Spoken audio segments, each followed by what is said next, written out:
ഞാൻ വേറെ വാർഡിൽ മത്സരിക്കാൻ പോവാ. തോൽക്കിയ ജയിക്കൊക്കെ ഉണ്ടാവും. തോറ്റാലും ജയിച്ചാലും ഞാൻ ഈ വാർഡ് മറക്കില്ല. എനിക്ക് എൻ്റെ അമ്മ എങ്ങനെ അതാണ് എനിക്ക് ഉപയോഗം. CPM ആണെങ്കിലും BJP ആണെങ്കിലും ഒക്കെ ഉണ്ടായിട്ടുണ്ട്. എനിക്ക് മെസ്സേജ് അയക്കും, എന്നെ വിളിക്കും. ഓരോ കാര്യത്തിലും ഞാൻ കയറി ചെന്ന ഒരു വീട്ടിൽ നിന്ന് ഇതുവരെ മാറി നിൽക്കുന്ന പറഞ്ഞൊരു സാഹചര്യം ഉണ്ടായിട്ടില്ല. എനിക്ക് ഉറപ്പ് ഇതിന് മുമ്പിൽ നിൽക്കുന്നവരെല്ലാവരും ഞാൻ ഉദ്ദേശിക്കുന്ന രാഷ്ട്രീയക്കാരാവില്ല. പക്ഷെ അവരുടെയൊക്കെ പിന്തുണ എനിക്കുണ്ട്. നിങ്ങളുടെ പ്രാർത്ഥനയും പിന്തുണയും എൻ്റെ കൂടെ ഉണ്ടാവും.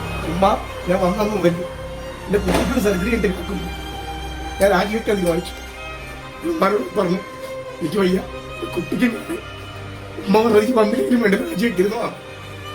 അത്ര വലിയ പ്രശ്നം ഞാനായിട്ടൊന്നും പലർക്കും അറിയാം. അപ്പോൾ ഞാൻ പറഞ്ഞതൊന്നും നടത്താതെ പോയിട്ടില്ല.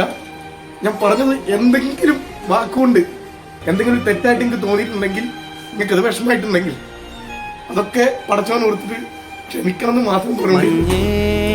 ആ മെമ്പറേ ആ കണ്ണീരിനും അവൻ്റെ ആ യാത്രാപ്പിൻ്റെ ആ സീനുണ്ടല്ലോ, അത് വല്ലാത്തൊരു ആത്മാർത്ഥമായിട്ടുള്ള ഒരു സീനാണ്. ഒരു മെമ്പർ എങ്ങനെ ആയിരിക്കണം എന്നുള്ളത്, ഒരു നാടിനെ എങ്ങനെ ഓൻ്റെ വാർഡിനെ എങ്ങനെ ചേർത്ത് പിടിച്ചെന്നുള്ളത് കരച്ചില് കണ്ടില്ലേ.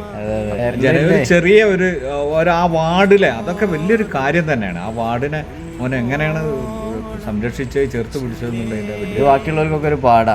ഇങ്ങനത്തെ ആൾക്കാർക്ക് നമ്മള് പാർട്ടി നോക്കാതെ വോട്ട് ചെയ്യാം. തീർച്ചയായിട്ടും നമ്മളൊക്കെ ഓരോ രാഷ്ട്രീയം ഉള്ളവർ തന്നെയാണ്, നോക്കുകയൊക്കെ വേണം. പക്ഷെ ഇത് സെലക്ട് ചെയ്ത് നമ്മൾ അവർക്കും വേണ്ടിയിട്ട് വോട്ട് വിനിയോഗിക്കാൻ നമ്മൾ തയ്യാറാവണം.